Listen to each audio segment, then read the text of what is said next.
Bismillahirrahmanirrahim. Assalamualaikum warahmatullahi wabarakatuh.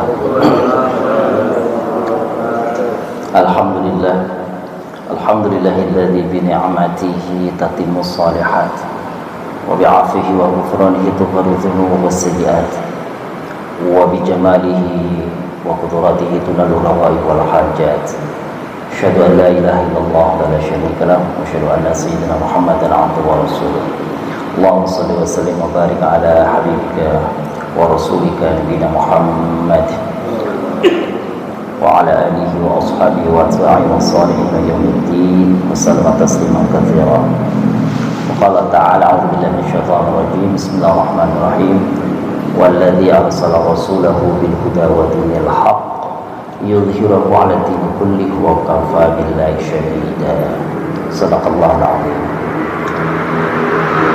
Para alim ulama, para sesepuh, para asatidz wal ustadzat, segenap pengurus DKM Masjid, para umat, puji syukur kehadirat Allah SWT. Pada malam hari ini kita masih berada Bapak Ibu di hari Tasyrik.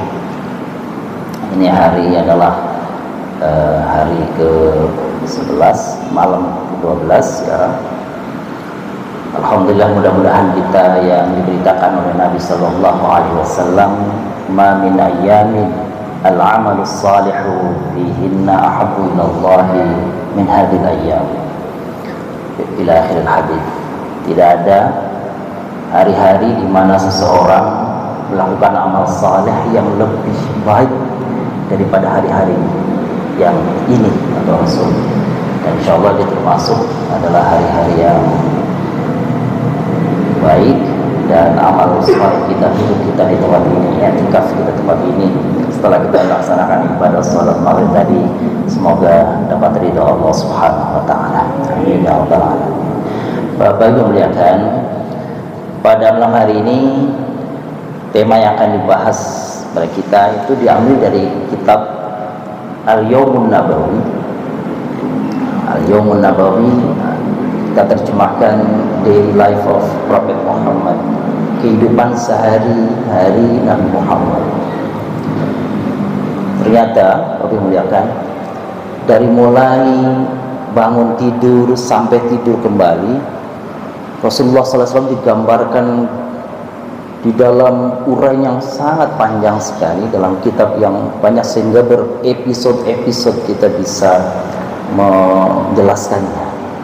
Hari ini, kesempatan pada malam hari ini, kita akan memulai. Sebenarnya ini kalau biasanya kami sampaikan, ini bagian pertama dari kehidupan Nabi besar kita, Nabi Muhammad SAW. Semoga setelah kita mendengar, setelah kita menyimak bersama, mengamati bersama, semoga kita diberikan kekuatan dan kemampuan untuk bisa meneladani perilaku kehidupan dari Nabi Muhammad SAW. Bapak Ibu muliakan, di dalam Al-Quran Allah SWT telah memproklamirkan, telah menyebutkan untuk kita semua, laqad kana lakum fi rasulillahi uswatun hasanah liman kana yarjullaha wal yawmal akhir wa dzakarallaha katsiran. Sungguh telah ada bagi kalian pada diri Rasulullah sallallahu alaihi wasallam teladan yang baik. Bagi siapa? Bagi orang-orang yang mengharapkan Allah Subhanahu wa taala, ridha Allah Subhanahu wa taala, dan juga kebahagiaan pada hari akhir nanti, dan orang-orang yang senantiasa mengingat Allah. Orang-orang yang senantiasa banyak-banyak mengingat Allah. Ini sumbernya di Al-Quran disebut bahwa Rasulullah adalah teladan bagi kita. Kita mulai, Bapak Ibu muliakan, bagaimana dengan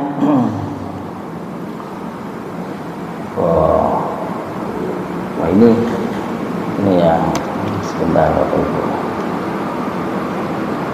Oh iya nih, kita mulai dari sini. Kita mulai dari sini terlebih dahulu. Bagaimana kehidupan di waktu fajar? Pertama kali sallallahu alaihi wasallam itu bangun dari tidur. Faqad kana Nabi sallallahu alaihi wasallam yanamu awwalal laili ba'da isya. Bapak Ibu, ternyata Rasulullah itu kalau tidur malam itu cepat tidurnya setelah salat isya. Jadi Rasulullah enggak senang begadang. Cepat salatnya, habis salat isya enggak ada bincang-bincang dengan sahabat seperti yang nanti kita lihat bagaimana kalau habis salat subuh, bagaimana kalau habis salat zuhur.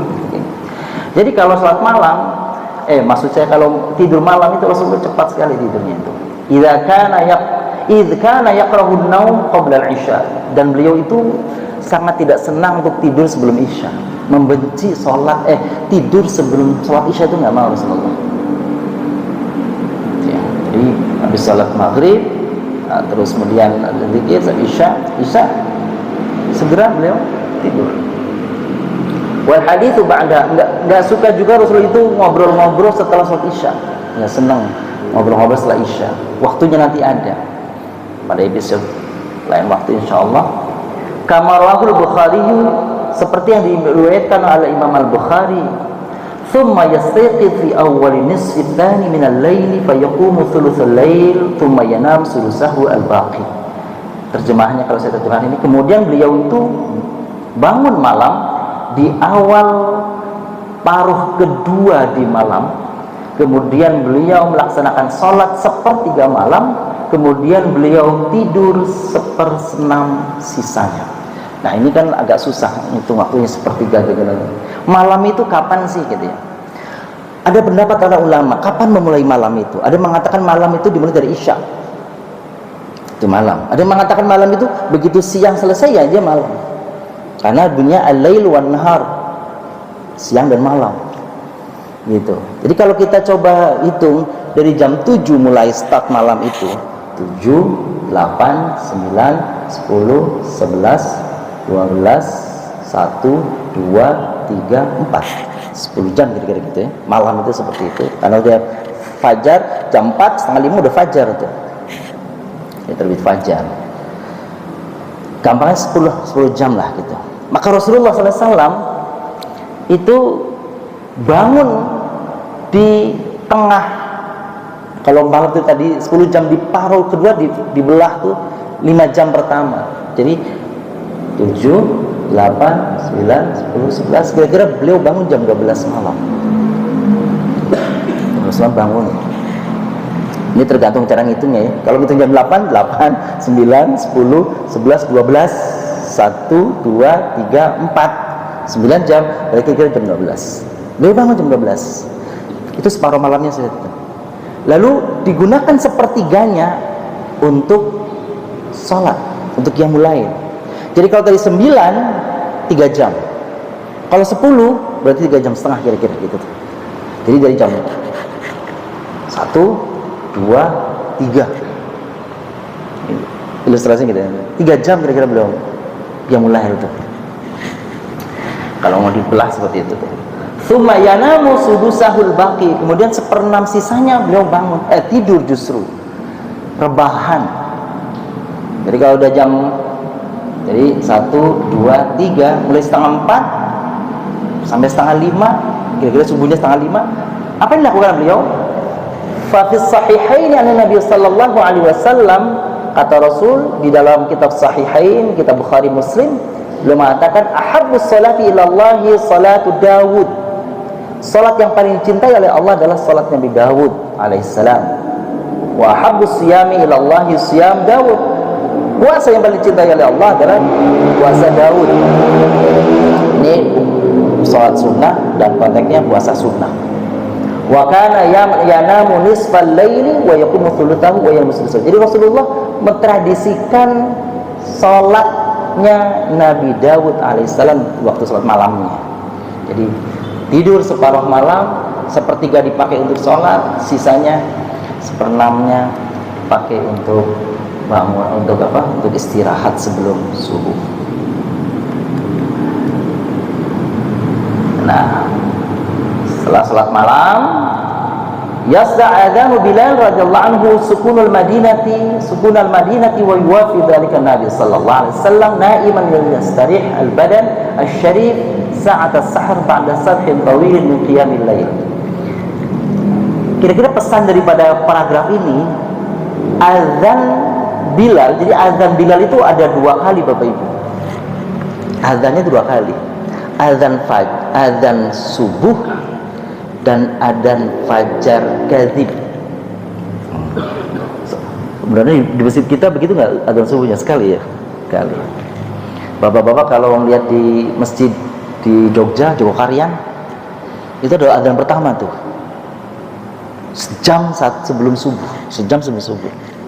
Itu azan dulu tuh. Gitu ya. Kayaknya di Masjid Nabawi begitu kayaknya. Masjid Nabawi begitu. Azan untuk apa azan ini nih? Azan malam ini untuk membangunkan orang untuk qiyamul lail kalau itu. Jadi sampai dengan 1 jam sebelum subuh. Nah, azan Bilal yang pertama ini memecah kesunyian kota Madinah dan memberikan kepada Nabi sallallahu alaihi wasallam kesempatan untuk tidur justru nih. Liyastarih al-badan, agar badan beliau itu fresh. Sa'at as-sahar, di waktu sahur. Sahur itu waktu sebelum subuh Bapak Ibu. Waktu sebelum subuh namanya sahar. Makanya kita bilang makan sebelum datang subuh itu, makan sahur sebelum puasa namanya sahur. Karena waktunya itu di waktu sahar. Dan di waktu sahar ini disebut juga, kenapa sihir itu disebut sihir? Karena sihir itu juga waktunya di waktu sahar. Apa sahar itu? Di waktu sebelum subuh. Jadi justru Rasulullah begitu azan tadi pertama itu dikumandangkan, beliau baru berhenti istirahat tuh dari sholat malam sampai azan subuh, istirahat di situ lagi. Setelah capek 3,5 jam beliau qiyamul lail, di azan itu justru beliau untuk istirahat. Gitu ya. Memang berbeda cara memahami ayat tuh. Aqimis sholata liduluki syamsi ila ghasaqil laili wa qur'anal fajr. Ya. Ada yang mengatakan inna rabbaka ya'lamu annaka taqumu adna thulutsaili wa nisfahu wa thulutsa wa ta'ifatu min ladina ma'ak. Jadi ada yang mengatakan qiyamul lailnya itu yang panjang, tapi bagi kita nih, karena qiyamul lail itu wajib bagi Nabi, tidak wajib bagi umatnya, maka yang sebentar saja qiyamul lailnya bagi kita. Kalau bagi Nabi wajib hukumnya. Jadi begitu azan pertama itu berkumandang, Nabi justru istirahat Bapak Ibu. Sampai kapan? Fa'idha adzana Bilal radhiyallahu anhu istayqadha Rasulullah sallallahu alaihi wasallam wa awwalu syai'in yaf'aluhu ayatawala siwakahu fayastakat bihi thumma yaqul alhamdulillahilladzi ahyana ba'da ma amatana wa ilaihin nusyur. Tadi pada waktu azan yang kedua nih untuk salat subuh nih, maka apa yang dilakukan oleh Rasul sallallahu alaihi wasallam? Nah, kita mudah-mudahan bisa mengikutinya. Nabi bangun itu yang pertama dilakukan ternyata Bapak Ibu melakukan qiyamul lail. Mohon maaf. Setelah qiyamul lail tadi pertama kali dilakukan adalah siwak. Siwak dulu tuh. Bangun tidur bersiwak Nabi. Fayastaka bihi tsumma yaqul, kemudian setelah bersiwak selesai, beliau baru membaca doa bangun tidur, alhamdulillahilladzi ahyana ba'da ma amatana wa ilaihin nusyur. Tuh, Nabi tuh. Jadi beliau baru bangun tidur bersiwak. Kenapa sih? Apa faidahnya dari siwak itu? Disebut dalam hadis, as-siwak matharatun lil fammi mardatun lirabbi. Fadilah siwak, keutamaan siwak itu ternyata Bapak Ibu, pertama ada 2 di sini disebut dalam hadis. Pertama adalah matharatun lil fam. Itu menjadi pembersih daripada mulut kita. Bahkan ada penelitian itu menguatkan, justru siwak itu menguatkan gigi-gigi kita tuh. Kalau bersiwak dengan kayu siwak ya tuh. Yang kedua, Mardatun li Rabbi, ternyata ini cara untuk memperoleh ridha Allah. Allah senang pada hambanya yang bersiwak itu. Ini dia. Nah, ketika azan berkumandang, saya sisipkan di sini ada ayat yang dianjurkan kita. Tentu kita sudah melakukan ini, Bapak Ibu ya kan. Yujibul muadzin bimithli ma yaqul, kita dianjurkan untuk menjawab azan seperti yang diucapkan oleh pengazan atau muazzin. Fa idza qala Allahu akbar, qala Allahu akbar. Kalau dia muadzinnya mengucap Allahu akbar, maka kita baca Allahu akbar. Di hadis ini Bapak Ibu muliakan, kalau muadzinnya mengucap asyhadu an la ilaha illallah, maka pilihannya ada dua. Kita bisa mengucap seperti yang muadzin ucapkan, asyhadu an la ilaha illallah, atau yang kedua, pilihan yang kedua cukup pendek, hanya membaca wa ana. Jadi kalau muadzin bilang asyhadu an la ilaha illallah, aku bersaksi tidak Tuhan selain Allah, kita cukup jawab wa ana, aku juga. Gitu aja kalau pengen sederhana gitu. Boleh juga diulang asyhadu an la ilaha illallah. Begitu juga ketika mengucap wa asyhadu anna muhammadar rasulullah, kita juga boleh mengucap asyhadu anna muhammadar rasulullah, atau cukup mengucap wa ana, saya juga bersaksi dengan yang demikian itu. Tuh gitu. Jadi boleh pilihan gitu ya. Wa idza qala hayya 'alas shalah, kalau diucap hayya 'alas shalah, barulah kita mengucap la haula wala quwwata illa billah. Begitu juga hayya 'alal falah, la haula wala quwwata illa billah. Dan seterusnya sama, Allah akbar, la ilaha illallah. Setelah azan berkumandang, maka ada hadis Nabi sallallahu alaihi wasallam, kita dianjurkan al-hatsu 'ala du'a aqibal adzan, kita dianjurkan untuk berdoa setelah azan. An Abdullah bin Amr bin Al-As radhiyallahu anhuma annahu sami'a Rasulullah sallallahu alaihi wasallam yaqul, kata Amr bin As, Rasulullah pernah bersabda, idza sami'tul muadzin, kalau kamu mendengar orang yang sedang azan, faqulu mithla ma yaqul, maka ucapkan seperti yang dia ucapkan.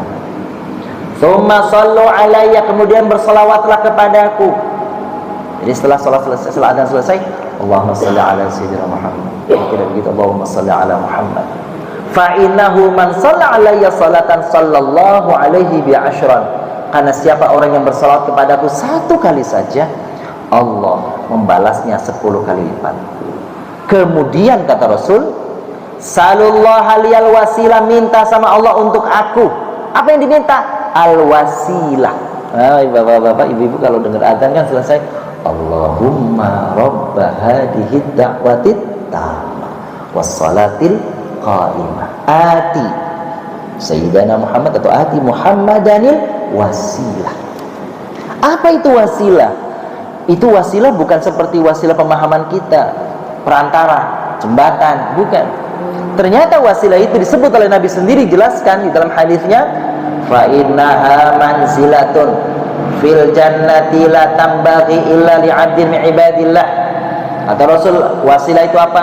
Wasilah itu adalah tempat di dalam surga yang tidak akan ditempatinya kecuali salah satu dari hamba-hamba Allah. Yang akan menempati wasilah itu, tempat yang tertinggi terbaik di surga, hanya oleh hamba Allah. Maka Rasul mengatakan, wa arju an akuna an ana huwa man, ya, aku berharap akulah yang akan mendudukinya.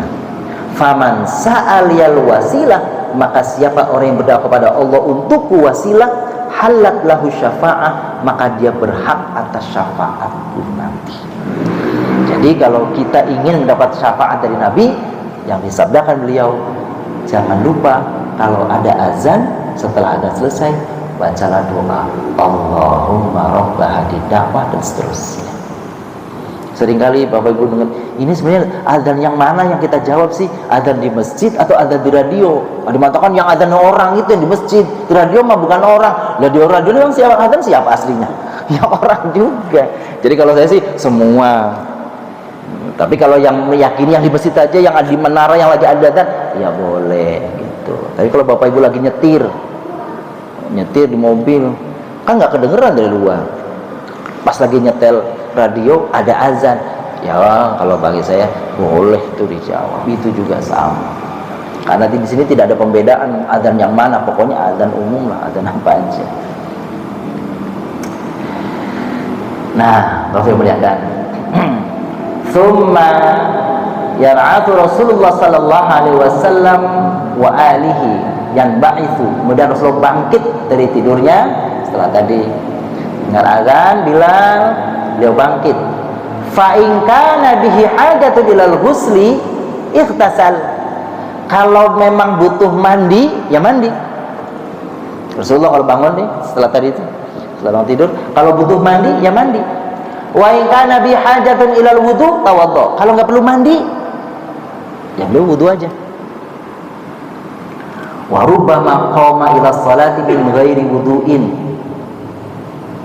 Boleh jadi, rubbama itu boleh jadi Rasulullah ternyata sholat tadi tidur tadi itu, tidur yang setelah azan menjelang subuh tadi itu, bangun tidur langsung sholat, nggak pakai wudu. Loh, sahabat bilang, kok Nabi bisa itu sholat tanpa wudu? Kita ngikut-ngikut dong, ikut-ikutan dong. Nabi aja sholat nggak pakai wudu tuh habis tidur. Kata Imam Syafi'i, jangan kan tiduran ya Bapak ya. Itu kalau kita lagi dengar khutbah Jumat saja bapak-bapak ya, terus kemudian duduk kita itu nggak netek itu pantat kita itu, terus tidur itu bisa batal. Apalagi yang senderan, apalagi yang rebahan. Nabi rebahan sholat subuh tanpa wudu. Jawabannya mana? Ini dia. Kata Nabi nih, fayuqalu lahu fi dzalika, maka Rasulullah jawab orang yang mengatakan tadi, Rasulullah aja tuh sholat tanpa wudu, sholat subuh, habis tidur langsung sholat aja. Nih jawaban Nabi nih, tanamu ainaya wala yanamu qalbi. Memang mataku terpejam, tapi hatiku tidak tidur. Tuh Nabi. Nah kalau kita matanya merem, hatinya nggak karu-karu, udah hilang semua, udah nggak sadar semua. Kalau kita gitu, tuh Nabi. Memang mataku terpejam, mataku tidur, hatiku tidak tidur. Berzikir. Maka orang yang seperti itu, kalau ada bapak-bapak begitu, iya nggak perlu tuh, nggak perlu coba. Tapi kalau benar-benar, dan ini ternyata dilakukan oleh subhanallah oleh Abu Hanifah, Imam Abu Hanifah yang kita kenal ya, Imam Hanafi itu yang namanya Nu'man itu. Di dalam satu sejak biografi tentang beliau disebutkan di situ, Abu Hanifah itu Bapak Ibu muliakan, sholat subuh selama sekian tahun, sholat subuh sekian tahun dengan menggunakan wudu sholat isya. Bapak Ibu yang muliakan, sekian tahun sholat subuhnya menggunakan sholat wudu sholat isya. Artinya apa Bapak Ibu? Nggak tidur. Tuh, Masya Allah. Tuh apa namanya, imam begitu, apalagi Nabi gitu ya. Jadi beliau yang penting nggak tidur, zikir aja gitu. Tanamu anai ainaya wala yanamu qalbi tsumma yusalli raka'atal fajr. Kemudian Rasul kan tadi azan tuh, azan subuh nih ya, salat raka'atal fajr. Di mana rakaat fajrnya? Di rumah, di kamar beliau, di rumah beliau. Bapak-bapak mau niru, lihat-lihat dulu bapak-bapak. Lihat-lihat dulu. Jarak antara rumah Nabi dengan masjid nggak ada jarak, karena rumah Nabi nempel di masjid, di pojok masjid. Yang kalau sekarang bapak-bapak lihat, kalau kita habis ziarah makam Nabi itu di situ, rumahnya Nabi di situ. Ya beliau tinggal tengok jendela aja, gimana orang di masjid. Kalau bapak-bapak ikut Nabi, kira-kira dari rumah ke sini, azan di sana. Wah, sholat qobliyah, sholat fajar di rumah.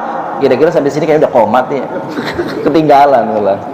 Nah itu ya gitu. Jadi Nabi sholat sunnah itu di rumah. Tapi kalau yang lain boleh nih setelah sholat isya, sholat apa kalau mau di rumah. Tapi kalau enggak, paling enggak sholat qiyamul lailnya ya, sholat malamnya di rumah. Itu ya Bapak ya. Bagaimana salat fajar beliau? Nih bapak-bapak yang muliakan, ini seringkali dipertanyakan antara salat fajar dengan salat ini qobliyah. Jadi ada yang memahami orang itu salat fajar itu sebelum subuh, sebelum adzan. Qobliyah itu setelah adzan. Kalau dilihat dari riwayat ini, bapak yang muliakan, salat fajar itu salat qobliyah subuh itu. Di mana? Di bahasa Arab itu tidak menggunakan untuk salat subuh itu salat subuh, enggak. Salatul zuhri, salatul asr, salatul maghrib, salatul isya, salatul fajr. Fajar. Jadi raqatul fajri yang sebut kata Nabi, raqatul fajri khairum minad dunya wa ma fiha. 2 rakaat fajar itu nilainya lebih utama daripada dunia dan seisinya. Maka yang dimaksud adalah 2 rakaat itu adalah setelah adzan. Jadi qobliyah itu maksudnya adalah rakaat fajar itu. Tapi kalau ada yang meyakini enggak, saya sholat fajarnya sebelum adzan, ya monggo, enggak apa-apa gitu ya. Cuma kalau pemahaman saya ini hadisnya gini, tsumma yusolli raka'atail fajr. Kemudian beliau sholat 2 rakaat fajar setelah azan tadi kan. Fa yusolli salatan khafifatan. Rasulullah kalau sholat fajar itu ringan banget, pendek banget, sebentar banget. Tuh.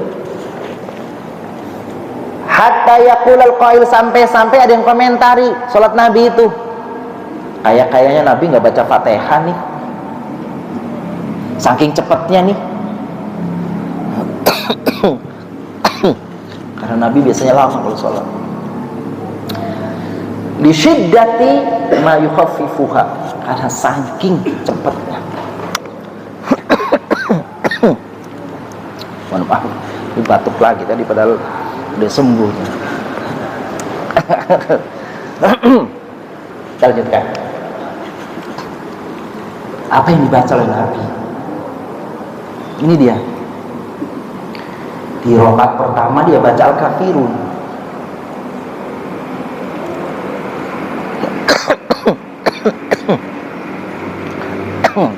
Di rakaat kedua dia baca Al-Ikhlas. Jadi kalau Nabi Al-Kafirun, Al-Ikhlas itu dianggap paling pendek sekali.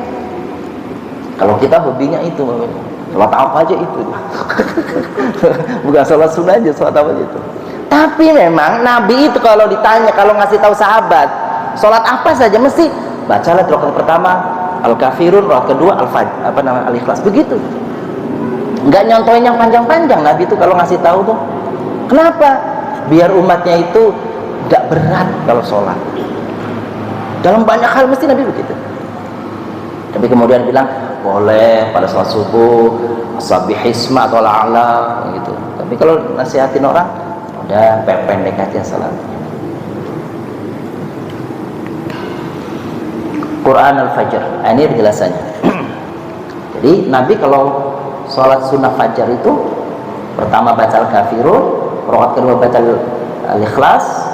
Kadang-kadang ahyanan beliau membaca surat Al-Baqarah ayat 136, bunyinya qulu amanna billahi wa ma unzila ilaina wa ma unzila ila Ibrahim wa Ismail. Cuma satu ayat sampai sini Bapak. Wa nahnu lahu muslimun. Rakaat pertama ruku. Rakaat keduanya beliau baca surah Ali Imran ayat 64. Qul ya ahlal kitab ta'alu ila kalimatin sawa'in bainana wa bainakum alla na'budu illa Allah. Seterusnya satu ayat aja. Itu salat fajarnya Nabi.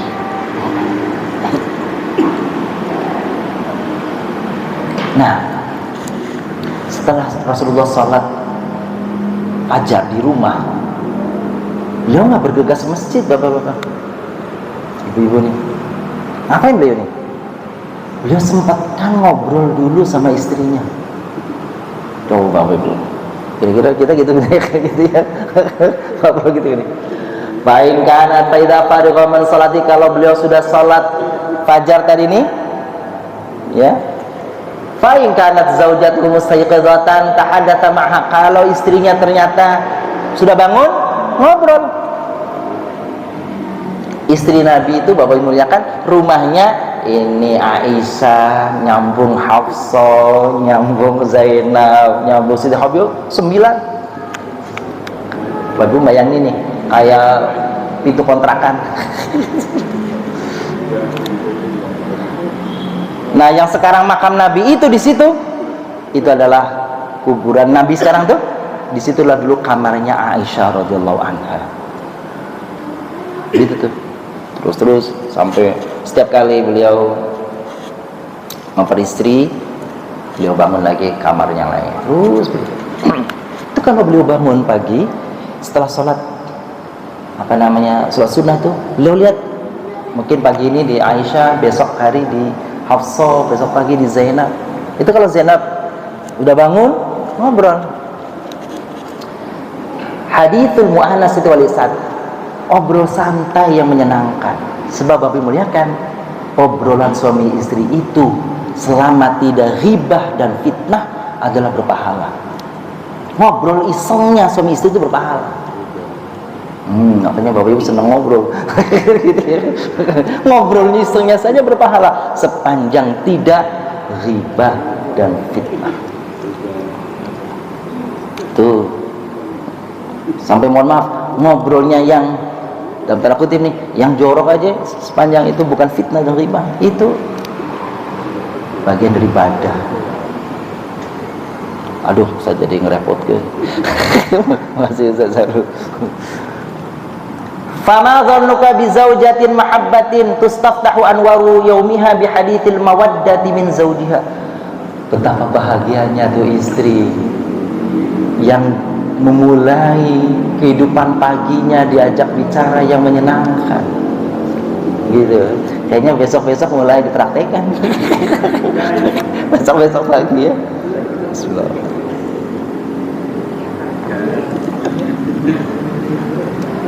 Wa in kanat naimatan, Bapak Ibu kan, kalau istrinya masih tidur tuh enggak digobrak-gobrak gitu. Wa in kanat naimatan, kalau istrinya masih tidur, ittaja'a ala syaqqihil aiman. Beliau kan sudah sholat fajar tadi, nungguin qomat itu, beliau rebahan di samping istrinya, miring ke kanan. Asik bener ya, di samping istrinya, nungguin qomat. Makanya lama bapak-bapak. Coba bapak-bapak, ibu-ibu kalau pas lagi umroh, pas lagi itu di Medina, jangan di Mekah. Kalau di Mekah cepat. Di Medina itu kira-kira itu 20 sampai setengah jam itu antara qomat sama antara azan sama qomat. Lama sekali. Sampai orang lari-lari dari jauh tuh hotel masih bisa fajaran, sholat fajar. Kalau di Mekah enggak, karena akan ada diburu tawaf. Tuh, hatta yahin mau'ida iqamatis shalah, sampai tiba waktu qomat. Nah, kalau kita alhamdulillah udah pakai ini kan, udah diburu-buru, berapa menit lagi nih kan gitu, salat sunnahnya. Itu. Kita lanjutkan. Doa Nabi menuju masjid dari rumah. Kan rumahnya beliau ya, menuju pintu masjid. Fa idza ra'a Bilal anna nasa qad istama'u fil masjid ata ila Rasulillah. Jadi Rasulullah itu, ibu-ibu yang kami muliakan, bapak-bapak yang muliakan, di rumahnya untuk memulai ke masjid untuk mengimami itu tergantung kode dari Bilal. Kode dari Bilal. Jadi kalau udah kumpul semua jamaahnya, baru Bilal ngasih tahu Nabi. Gitu ya. Fanada as-salatu ya Rasulullah. Ya Rasulullah, salat sudah bisa dimulai. Belum pada keluar. Makanya bapak-bapak, ibu-ibu, kalau ingetan saya nih, di kampung-kampung kita nih, kampung-kampung dulu nih, itu kayak gini nih. Pengimaman itu apa pengimamannya? Mihrab ini, pengimaman itu ada pintunya situ. Karena imamnya dari situ. Terus kalau kami dulu di kampung itu, gue sampai sekarang ya, itu orang masih nunggu di sini, imamnya tiba, barulah qomat. Gitu ya? Nggak nungguin ini ya. Kalau ini sekarang nungguin ini kan gitu ya. Gitu. Enaknya kalau gini punya kesepakatan. Oh, berapa menit lagi. Kalau yang kayak tadi nih, ya pokoknya nungguin imamnya lelet, ya lelet gitu sholatnya. Kalau imamnya cepet, ya cepetan. Jangan-jangan imamnya ketiduran di rumah kan gitu ya. Kita begitu. Jadi dia datang sendiri, langsung kalau dia datang, Nabi diceritakan di sini enggak tidak sholat tahiyatul masjid, enggak ada di cerita masjid. Kenapa? Ya rumah beliau itu masjid itu bukan gitu ya. Atau mungkin dalam hadis ini tidak ceritakan. Beliau keluar dari pintu rumahnya menuju pintu masjid, ya memang nyambung ya. Ucapan beliau begini Bapak Ibu yang mulia. Bismillahi Rabbi a'udzubika min an azilla au uzalla, an azlim au uzlam, an ajhal au yujhal alaih. Artinya apa tuh? Artinya, ya Allah, dengan nama Allah aku berlindung kepadamu ya Allah dari terpleset atau aku diplesetkan orang. Aku berlindung dari menzolimi orang atau aku yang dizolimi oleh orang. Aku berlindung aku membodohi orang atau aku yang dibodohi orang. Itu keluar dari masjid. Boleh Bapak Ibu. Bismillahi Rabbi a'udzubika an azilla au uzalla, an adlim au udlam, an ajhal au yujhal alaih. Wa kana Rasulullah sallallahu alaihi wasallam idza dakhala al-masjid, kalau beliau begitu kakinya menginjak pintu masjidnya, itu Bismillahi wassalamu ala rasulillah, Allahumma gfir li dhunubi waftah li abwaab rahmatik. Ini mah biasa ya Bapak Ibu, doa kita baca ini. Itu tuh. Nah ini doa masjidnya nih. Ini ada terjemahnya. Yang ada terjemahnya ini nih. Ya.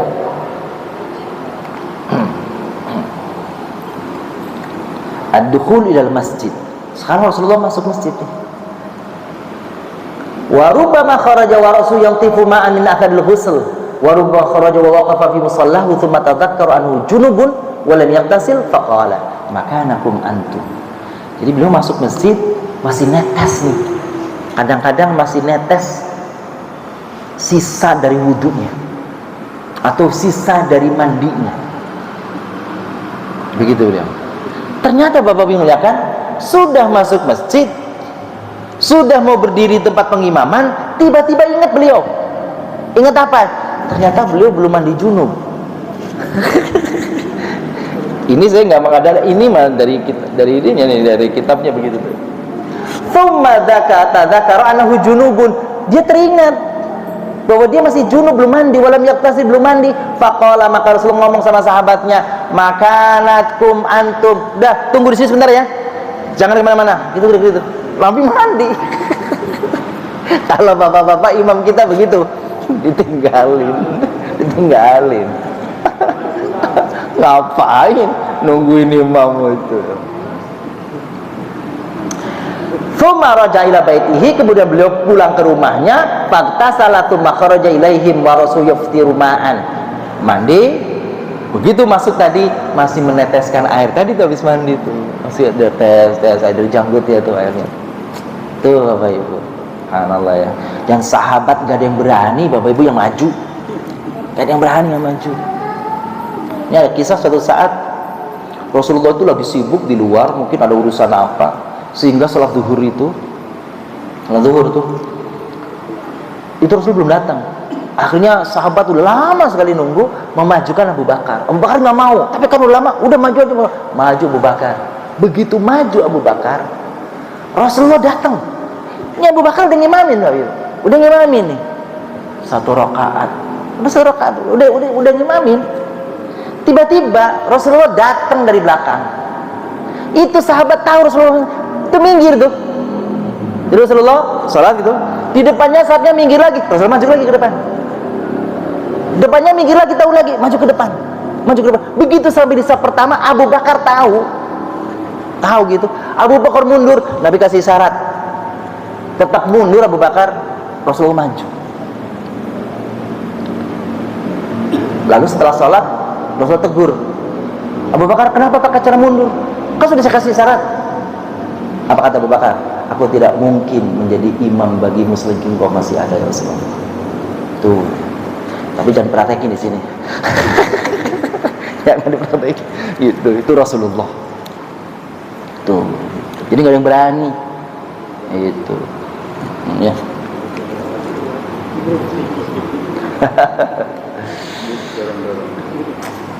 Kapan qomat itu dilantunkan? Ada dua di sini. Wa idza ra'ahu Bilal aqama shalah. Kalau Bilal sedang lihat Rasulullah ada mulai masuk gitu, qomat. Atau idza ra'ahu ashabahu qamu ila shalah. Kalau mulai dikasih tahu oleh Bilal tadi ya, tahu oleh Bilal, ya Rasulullah salat, ya Rasulullah sudah bisa dimulai, Rasulullah berdoa. Ya. Dan memang waktu itu belum ada isyarat apa-apa kecuali adzan dan qomat.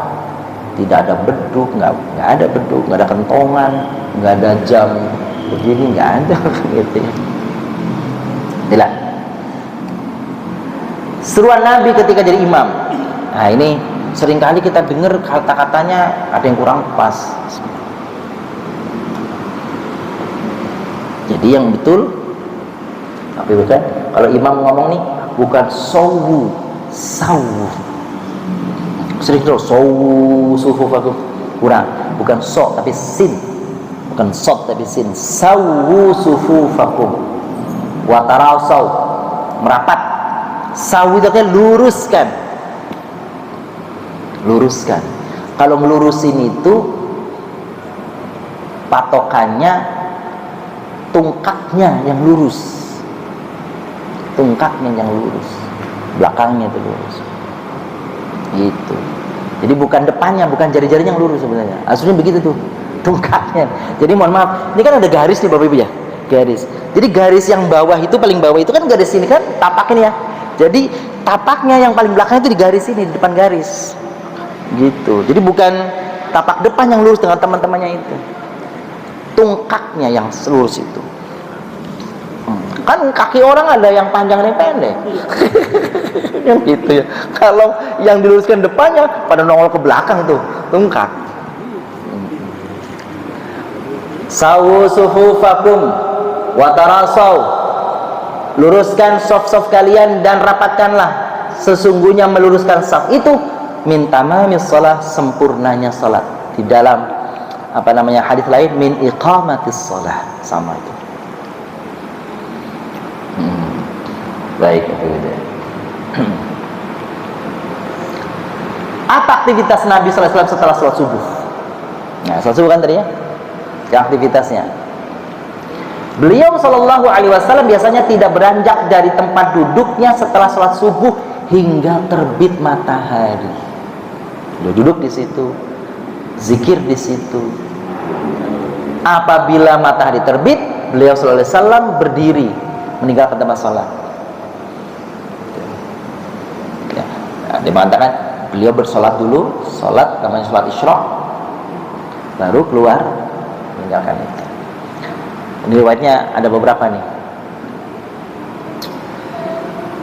Solat isyraq, begitu tiba waktu syuruk maka solatlah. Biasanya dikasih waktu 10 menit dari waktu syuruk.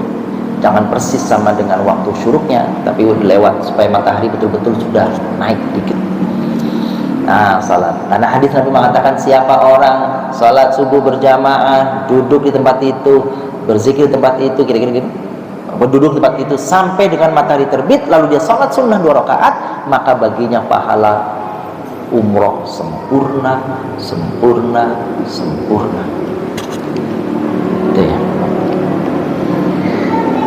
Oke. Rasulullah berdiri meninggalkan tempat salat. Tapi belum pulang ke rumah. Nanti ada kisahnya nih ya. Ini Masjid Nabawi, tapi belum seperti ini dulu Bapak ya. Kalau Bapak Ibu pingin tahu seberapa besarnya Masjid Nabawi dulu di masa Nabi, itu oleh pemerintah, oleh khalifah waktu itu ditandai nih Bapak Ibu. Nanti Bapak Ibu kalau pas lagi mau ke Raudhah, lagi duduk, lihat ada tiang-tiang kan banyak tuh ya, tiang-tiang banyak. Ini ada tulisannya tuh, Al-Masjidun Nabawi, Al-Masjidun, itu pojok-pojoknya tuh. Berarti batasnya Masjid Nabi itu dulu itu tuh, asalnya tuh di tiang itu tuh. Jadi kalau ini Raudhah nih geser apa dari Raudhah sampai geser. Ya Raudhah itu kan batas antara kuburan Nabi sampai mimbar Nabi itu kan gitu. Itu ada beberapa tiang, ada tulisannya tiang itu di ujung tuh di bawah lampu Masjidun Nabawi. Oh itu tuh batasnya dulu. Jadi mau udah ke belakang, mau jauh. Para sahabat biasa berbincang-bincang atau guyonan nih mengenai perkara jahiliyah. Jadi dulu mereka cerita tentang masa-masa dulu, guyonan lah gitu ya. Jadi bapak-bapak yang muliakan, ternyata banyak juga riwayat yang kita baca bahwasanya Nabi itu bukan sosok yang angker, yang serem. Suka bercanda juga dengan sahabatnya, tetapi bercandanya tidak ada dusta, gitu ya. Dan tidak berlebihan. Jadi disebutkan di sini nih, ya perkara jahiliyah. Lalu mereka tertawa, sedangkan beliau sallallahu alaihi wasallam hanya tersenyum saja. Kalau Nabi itu kalau ketawa hanya tersenyum, gak sampai ngakak. Kalau kita ngakak sampai perutnya sakit gitu ya, ketawanya itu sampai gitu. Nabi nggak sampai segitu, hanya tersenyum aja gitu. Itu Nabi. Jadi Rasulullah SAW mendengarkan sahabat, dan nanti tanya jawab itu dilakukan setelah sholat subuh. Cerita-cerita tentang sholat subuh. Rasulullah ngasih pengajaran setelah sholat subuh. Jadi amalan-amalan Nabi setelah bangun tidur apa saja? Nih Bapak Ibu, ini rangkumannya untuk hari ini nih. Setelah ini kalau ada yang ingin tanya, sampai jam berapa Ustaz? Bisanya jam berapa? Lewat 2. Oh berarti satu menit lagi ya. Ini kalau di runut dari berbagai sumber, amalan-amalan Nabi sallallahu alaihi wasallam setelah bangun tidur subuh itu apa? Menggosok gigi dengan siwak, membaca zikir bangun tidur, mengusap mata, menatap langit, kan gitu ya. Jadi sholat dulu ya. Jadi kalau tambahin menggosok gigi dengan siwak, membaca zikir, ini sholat fajar dulu, sholat fajar itu waktu azan subuh tiba, berbincang dengan istrinya, ya. Ini dia mengusap mata, menatap langit, membaca 10 ayat terakhir surah Ali Imran. Itu yang doa-doa isinya, Rabbana itu isinya. Ya. Rabbana innaka jami'un nas liyaumin la raiba fihi. Mencuci tangan 3 kali terus berwudu. Ini aktivitas Nabi sallallahu alaihi wasallam. Tapi ada yang ditambahkan dari sini tadi apa? Berbincang dengan istrinya. Kalau istrinya sudah bangun, kalau istrinya masih tidur, beliau rebahan di sampingnya sampai Bilal ngasih tahu Rasulullah bahwa sholat sudah segera bisa dimulai. Bapak muliakan, ini baru bagian pertama dari sekian kali. Ini baru bangun tidurnya ya. Nanti bagaimana duha dan waktu aktivitas sholat duhu, sholat asar dan seterusnya, insyaallah kita sampaikan pada kesempatan yang akan datang. Untuk sementara ini jam berapa Ustaz? Udah lewat ya? Oh, udah masuk ya? Baik. Jika ada yang ingin ditanyakan sebelum kami tutup, monggo, kalau ada silakan. Monggo. Waalaikumsalam warahmatullahi wabarakatuh. Tadi Ustaz katakan doa azan itu kan bagi yang mendengarkan kan mengikuti ya saja. Betul, ucapan muadzinnya. Terus kalau sholat subuh kan ada as-salatu khairu minan naum. Betul. Ikutnya nih. Baik. Ketika sholat subuh, jadi Bapak Ibu muliakan, azan itu kan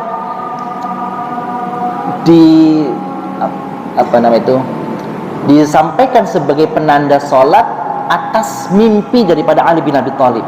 Dan bersamaan mimpi dengan Abi Thalib itu, Umar bin Khattab bermimpi bahwa tadi ketika Rasul minta sahabatku, gimana caranya kita menandai waktu sholat tiba ya? Ada yang bagaimana pakai lonceng, bagaimana pakai api, bagaimana pakai trompet, nggak disetujui. Tiba-tiba lagi diskusi begitu tuh, Ali bin Abi Thalib itu sedang antara tidur dan terjaga. Dan waktu itu ternyata di dalam tadi itu antara tidur dan terjaganya itu ada seseorang yang membisiki dia, memberitahu dia, mengajari dia, begini cara memanggil orang sholat. Ternyata lafaz azan. Begitu dia terbangun, dia sampaikan kepada Nabi ucapan itu. Kata Nabi, itulah tanda panggilan untuk sholat kita. Kata Nabi sedang mengucapkan itu, Umar bin Khattab mengatakan, aku juga mimpi yang sama dengan itu. Kalimatnya, hayya alal falah, Allah Akbar, Allah Akbar, la ilaha illallah. Nggak ada as-salatu khairu minan naum. Tidak ada awalnya. Lalu Bilal pada waktu sholat subuh nambahin sendiri, ditambahin sama Bilal. Nggak ada petunjuk Nabi, nggak ada apa. Dia bilang as-salatu khairu minan naum, gitu ya. Nah, gitu. Apa jawabannya? Jawabannya, shadaqta wa bararta wa ana ala dzalika minasyahidin. Yang pendek saja, shadaqta wa bararta. Kalau dipanjangin, shadaqta wa bararta wa ana ala dzalika minasyahidin. Engkau benar wahai Bilal, engkau telah berbuat baik wahai Bilal, aku termasuk penyaksikan bahwa salat itu lebih baik daripada gitu. Alhamdulillah. Cukup Bapak Ibu? Oke.